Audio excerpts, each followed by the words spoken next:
Binabati po namin ang lahat ng sumusubaybay sa programang ito ng Iglesia ni Cristo. Sana po ay makasama namin kayo sa buong panahon ng pag-aaral natin ng mga salita ng Panginoon Diyos. Hangad po namin na sana ay muling makatulong sa inyo ang programang ito upang lalo po ninyong makilala ang Iglesia ni Cristo. Sa pagkakataong ito, kapatid na Bobby, ay sagutin po natin ang tanong ng maraming sumusubaybay, mga nag-oobserba, nagsusuri sa Iglesia ni Cristo. Ang tanong po nila ay, bakit daw po tiyak natin na ang Iglesia ni Cristo na ating kinabibilangan ang tunay na sa Diyos at kay Cristo? Ano raw po ang pinanghahawakan nating pruweba? Napakahalagang masagot ang katanungan yan, kapatid na Romel. Opo.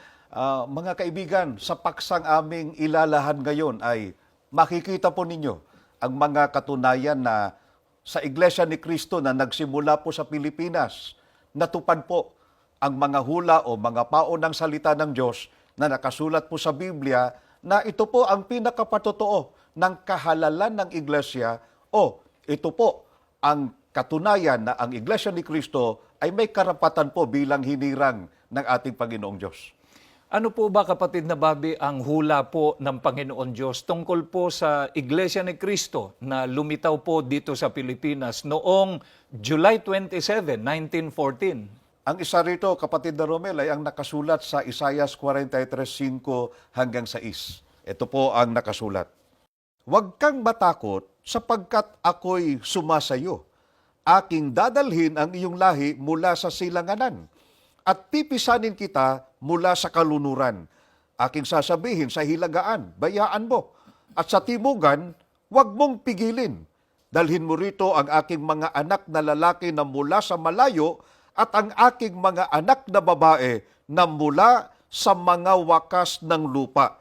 Sa hulang ito, mga mahal na kaibigan, ay meron pong mga mahalagang bagay na dapat nating mapansin at maipaliwanag po sa inyo sa pamamagitan din po ng Biblia. Una, meron pong lahi ang Diyos, kapatid na Romel, Opo. na sila rin ang mga anak ng Diyos na lalaki at babae. Opo. At mga mahal na kaibigan, ang mga anak ng Diyos na lalaki at babae ay magmumula po sa silanganan at sa mga wakas ng lupa.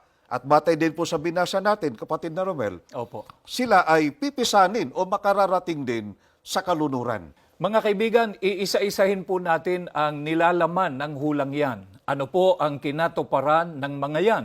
Unahin po natin yung dako na pagmumulan. Saan po magmumula ang lahi na hinuhulaan po ng Panginoon Diyos na kanyang dadalhin o tatawagin? Ang banggit ng hula ay magmumula sila sa silanganan. Ano po ang tinutukoy na silanganan? Dito rin po sa talatang ito, Isaias 43:5, sa salin po ni James Moffat, ganito po ang pahayag. Mula sa malayong silangan, dadalhin ko ang iyong lahi, at mula sa malayong kanluran, titipunin kita. Sa makatuwid, mga mahal na kaibigan, ang tinutukoy po na silanganan ay ang malayong silangan o Far East.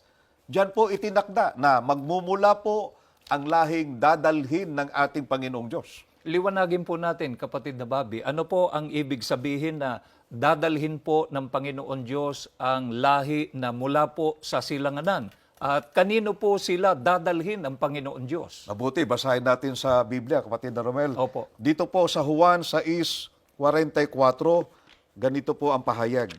Walang taong makalalapit sa akin, maliban ng ang amang nagsugo sa akin, ang sa kanya'y magdala sa akin, at siya'y aking ibabangon sa huling araw.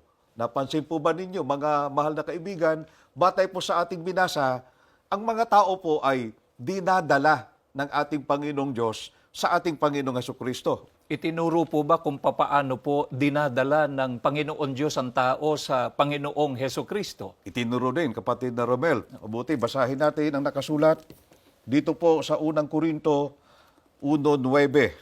Ganito po ang ating mababasa. Tapat ang Diyos na tumawag sa inyo upang makipag-isa sa kanyang anak na si Hesukristo na ating Panginoon. Mga kaibigan, ayon po kay Apostol Pablo, tinatawag po ng Diyos ang mga tao upang ipakipag-isa sa kanyang anak o sa ating Panginoong Hesukristo. Ang pagdadala kung ganon, kapatid na Romel, Opo. at mga mahal na kaibigan, napakahalaga po nito. Ang kahulugan po ng pagdadala ay pagtawag sa tao upang ipakipag-isa po sa ating Panginoong Hesukristo. Paano po kaya makikilala ang mga taong tinawag ng ating Panginoon Diyos para ipakipag-isa sa Panginoong Heso Kristo? Saan po sila naroroon? Saan sila natitipon? Mabuti ay Biblia din ang sasagot, kapatid na Romel, mga Opo. mahal na kaibigan.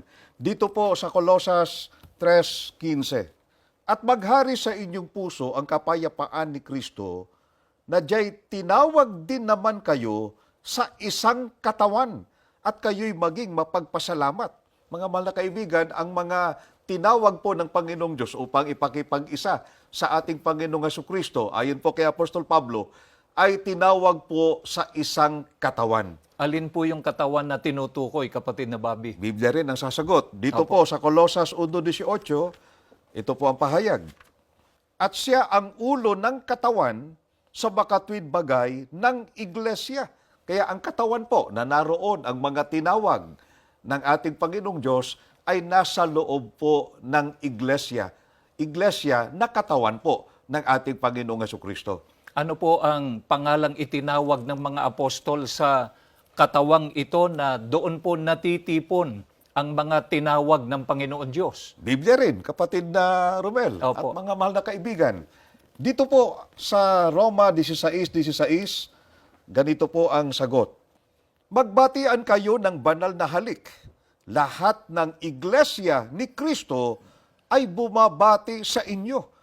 Kaya ang iglesia na katawan ng Panginoong Hesukristo ay ang iglesia ni Kristo. Ito po ang tawag ng mga apostol sa iglesyang katawan ng ating Panginoong Hesukristo. Kaya batay po sa hula ng Biblia na ating binasa kanina, yung Isaias 43:5, may pagdadala o may pagtawag na gagawin ang ating Panginoong Diyos mula po sa malayong silangan o may iglesia ni Kristo po na lilitaw mula po sa malayong silangan. Natupad nga po ba ang hulang yan, kapatid na Bobby? Meron nga po ba talagang iglesia ni Kristo na lumitaw sa malayong silangan? Natupad, kapatid na Romel at mga mahal na kaibigan, ang iglesia ni Kristo po na nagsimula po sa Pilipinas na bunga po ng pangangaral ng kapatid na Felix Y. Manalo, dito sa Pilipinas po lumitaw ang iglesia ni Kristo. 111 taon na po ang nakalilipas. Saang direksyon po ba ng mundo naroon ang Pilipinas? Mga kaibigan, marami po tayong mababasang aklat at dokumento na nagpapatotoong ang Pilipinas po ay nasa malayong silangan. Sa makatwid, mga kaibigan, ang paglitaw po ng Iglesia ni Cristo sa Pilipinas sa pagkasangkapan sa sugo ng Panginoon Diyos sa mga huling araw, ang kapatid na Felix Y. Manalo, ang katuparan po ng itinakda ng hula na dakong pagsisimulan ng gawaing ito ng Panginoon Diyos. Ngayon po, mga kaibigan, pag-usapan naman natin ang petsa ng paglitaw ng Iglesia ni Cristo. Kapatid na Bobby, kailan po ba itinakda ng hula na dapat magsimula ang Iglesia ni Cristo sa Pilipinas? Bago natin sagutin, kapatid na Romel, ay napakahalagang yan ay matalakay dahil sa kung paanong natupad ang hula tungkol sa dako na pagmumulan. Opo. Aba, natupad din yung hula ng Diyos tungkol sa petsa ng paglitaw ng Iglesia ni Cristo. Nabatay po sa ating nabasa kanina, ang petsang pagmumulan o panahon ay mga wakas ng lupa. Opo. May binabanggit po sa hula na mga wakas ng lupa. Ano po ang tinutukoy ng ekspresyong yon? Yan ang panahon bago dumating ang wakas ng lupa o yung araw ng paghuhukom. Opo. At yan din ang itinakda ng Biblia na panahon ng pagdadala ng doon sa lahi o mga anak ng Diyos na lalaki at babae na magmumula sa malayong silangan. Ano po ang katunayan natin, kapatid na Bobby? Ganito ang sagot ng ating Panginoong Hesukristo dito po sa Mateo 24:3, 33:6 hanggang 8. At samantalang siya'y nakaupo sa bundok ng mga ulibo, ay nagsilapit sa kanya ng bukod ang mga alagad na nagsisipagsabi, sabihin mo sa amin, kailan mangyayari ang mga bagay na ito at ano ang magiging tanda ng iyong pagparito at ng katapusan ng sanlibutan? Gayon din naman kayo.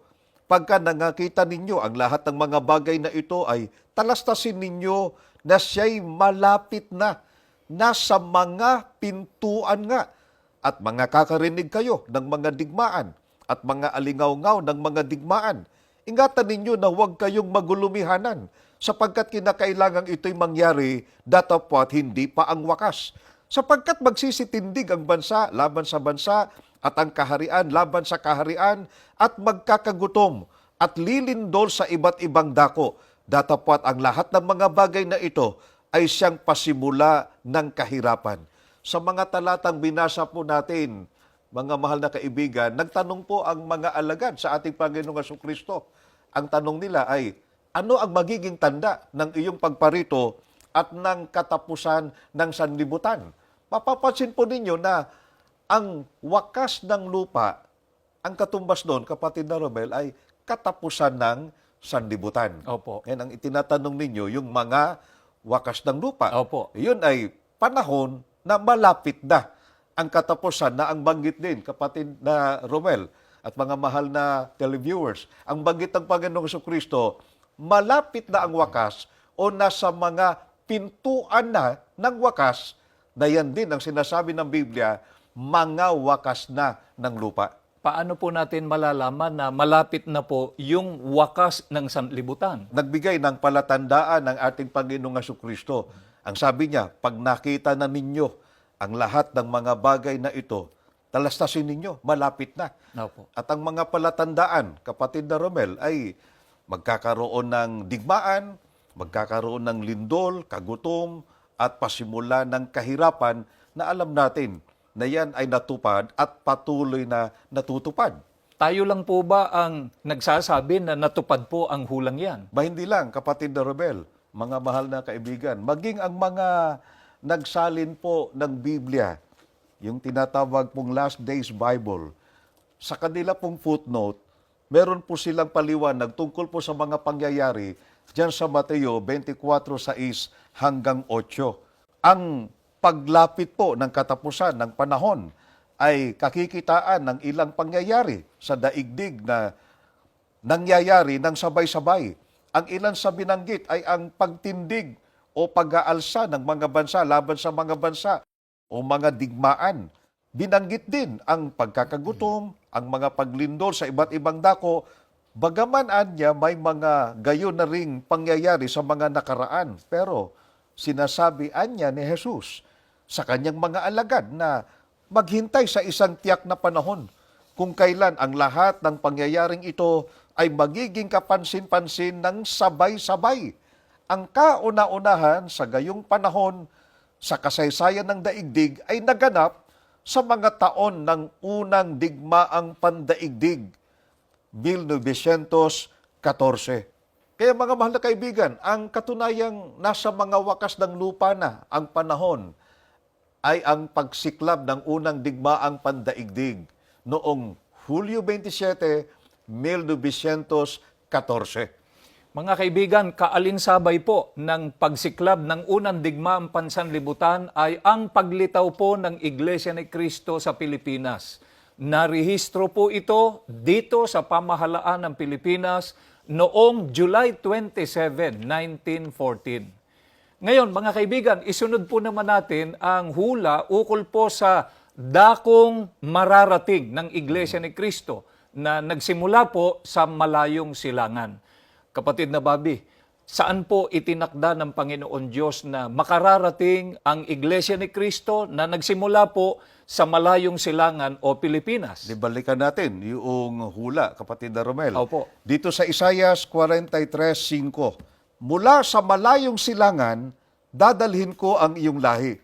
At mula sa malayong kanluran, titipunin kita. Sa makatuwid, mga mahal na kaibigan, batay po sa hulang ito ng Panginoong Diyos. Ang Iglesia ni Cristo po na nagsimula sa malayong silangan o Pilipinas ay itinakda po ng Diyos na makarating sa malayong kanluran o sa Far West. Natupad po ba yan sa Iglesia ni Cristo na ipinaglilingkod natin sa kanila ngayon? Natupad, kapatid na Romel, mga mahal na kaibigan. Ang katuparan po nito ay noong pangasiwaan po ng kapatid na Eranio G. Manalo, ang una pong pagtitipon o pagsamba sa labas po ng Pilipinas, sa Ewa Beach, sa Honolulu, Hawaii, noong Hulyo 27, 1968. At ito po ay sinundan pa ng isa pang pagtitipon sa San Francisco, California, na siyang naging pasimula po ng paglaganap ng Iglesia ni Cristo sa kanluran. Ang Hawaii at California po ay mga estado ng Estados Unidos na pawang nasa malayong kanluran o Far West. Kabilang po sila sa tinatawag nila ngayon na rehiyong bahagi ng West Coast ng Estados Unidos.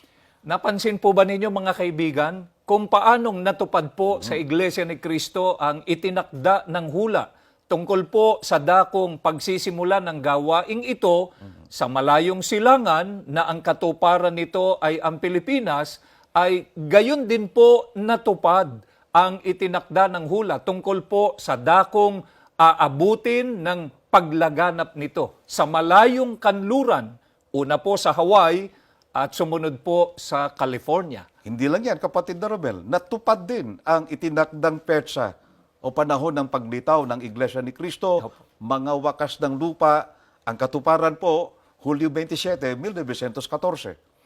Mga kaibigan, tangi po sa dako at panahon. Ano pa po ang nagpapatunay na sa sugo at sa Iglesia ni Cristo sa mga huling araw natupad ang mga hula ng Panginoon Diyos, na ito po, kapatid na Bobby, ay pinaka-patotoo po ng kahalalan ng gawaing ito.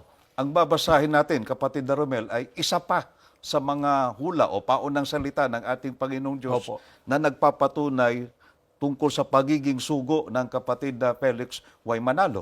Ang mababasa natin ay ganito, dito po sa Isaias 41:9 hanggang 13 at 16.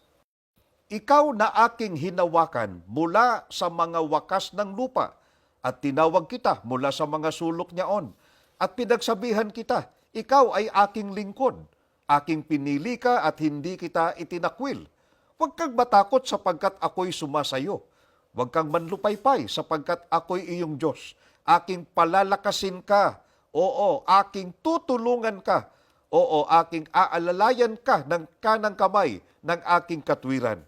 Narito, silang lahat na nangagagalit sa iyo ay mga papahiya at mga lilito.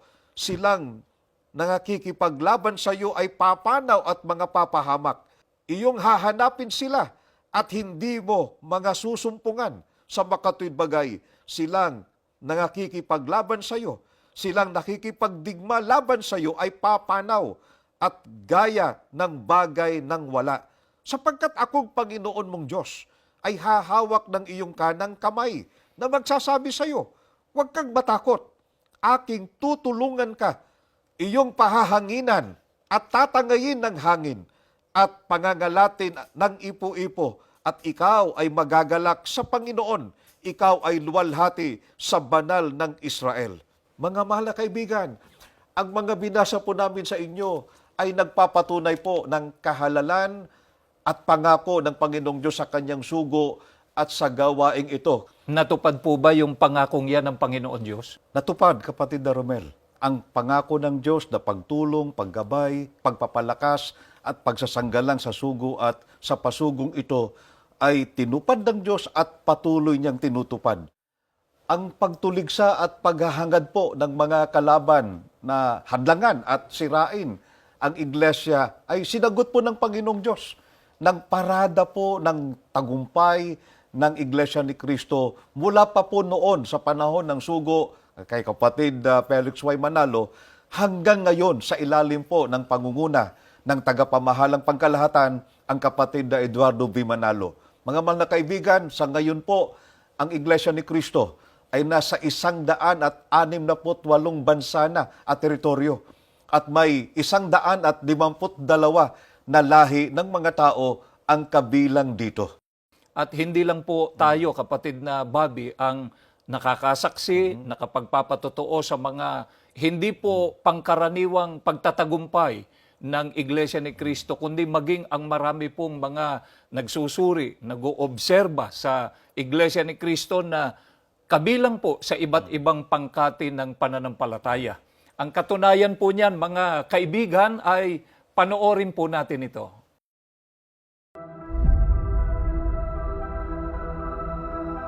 Ang kasaysayan ng Iglesia ni Cristo na lumitaw sa Pilipinas noong Hulyo 27, 1914 ay hindi naging lingid sa paningin ng mga nagmamasid dito maging sa mga otoridad ng ibang samahang pangrelihiyon.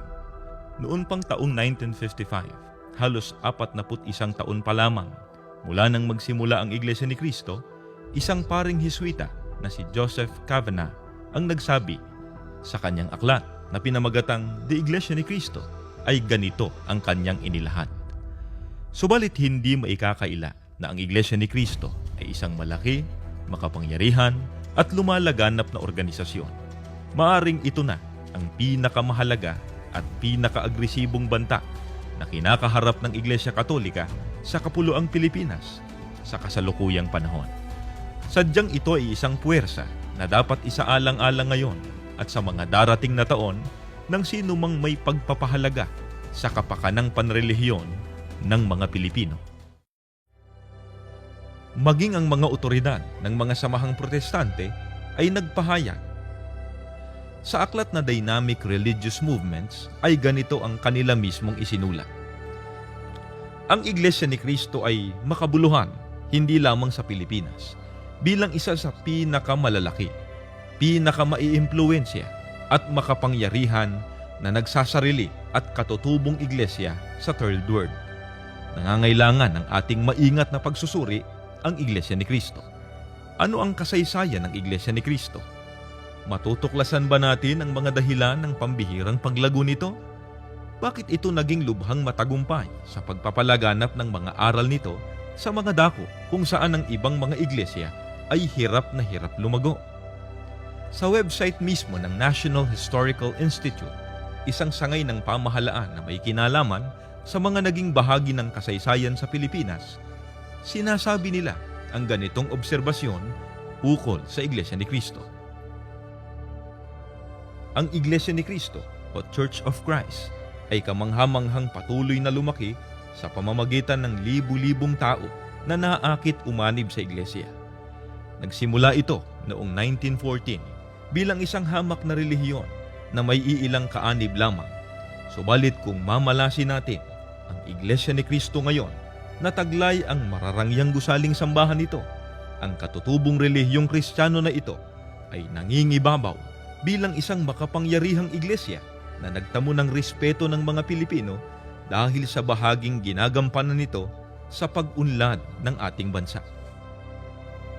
Sa isa pang aklat na pinamagatang Filipino-American Faith in Action, na isinulat ni Ginoong Joaquin J. Gonzalez at inilathala ng New York University Press noong 2009, ay ganito ang kanyang pahayag. Mula sa petsa ng kanilang pagkakatatag, mahigit 100 taon pa bago nagawa ng mga iglesia protestante ng mga Amerikano na tawirin ang dagat Pasifiko at itatag ang kanilang sarili sa Pilipinas. Kabaligtaran nito ang paglaganap sa buong bansang Pilipinas ng nagsasariling Iglesia ni Cristo ay mabilis kung ihahambing sa loob lamang ng halos 5 dekada. Nakapagtatag ito ng mga formal na gawain sa Estados Unidos at sa ibang mga bansa sa buong daigdig. Sa panig ng mga kaanib sa Iglesia ni Cristo, ang lahat ng tagumpay na ito ng Iglesia na sinimulan ng sugo ng Diyos sa mga huling araw, ang kapatid na Felix Y. Manalo, 111 taon na ng nakararaan, ay nagsisilbing matitibay na patotoo na ang gawaing ito ay sa Diyos at sa Panginoong Hesukristo. Ang lahat ng kapurihan at kaluwalhatian ay iniaalay o inihahandog namin sa ating Panginoon Diyos sapagkat ang lahat ng ito ay gawa ng Kanyang makapangyarihang kamay. At ang kasaysayan ng Iglesia ni Cristo sa mga huling araw na ito, mula po sa kanyang payak na pagsisimula hanggang sa kasalukuyang maluwalhating kalagayan, ang mga tagumpay at patuloy pang iba yung pagtatagumpay nito sa hinaharap pa ng mga taon ay matibay po na katunayang ito lamang ang tunay na relihiyong sa Diyos at sa ating Panginoong Jesucristo. Ito lang po ang iglesyang may kahalalan at hindi po nag-aangkin lamang. Mga kaibigan, sa iglesyang ito, hinahangad po namin na kayo ay maging kaanib para po makasama namin kayo sa pagkakaroon ng kahalalan at karapatan sa paglilingkod, lalo na po sa pagtatamo ng kaligtasan sa araw ng paghuhukom. Marami pong salamat sa inyong pagsubaybay. Samahan po ninyo kami sa panalangin.